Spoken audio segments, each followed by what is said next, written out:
আজকে বলবো বাংলা সিনেমার এক লেজেন্ডারি জুটির ইনক্রেডিবল স্টোরি।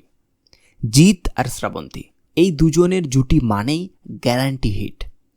তাদের জার্নি শুরু হয়েছিল 2003 সালে। চ্যাম্পিয়ন মুভিতে প্রথমবার জিৎ আর শ্রাবন্তীকে একসাথে অভিনয় করতে দেখা যায়, যেটি একটি তেলুগু ফিল্মের রিমেক। এই স্পোর্টস ড্রামা থেকেই শুরু তাদের ম্যাজিক্যাল পার্টনারশিপ। 2010 সাল ছিল তাদের গোল্ডেন ইয়ার। ওয়ান্টেডের অ্যাকশন থ্রিলার আর জোশের রোমান্টিক অ্যাকশন দুটোই সুপারহিট। ক্রিটিক্স থেকে অডিয়েন্স সবাই মুগ্ধ তাদের কেমিস্ট্রি দেখে।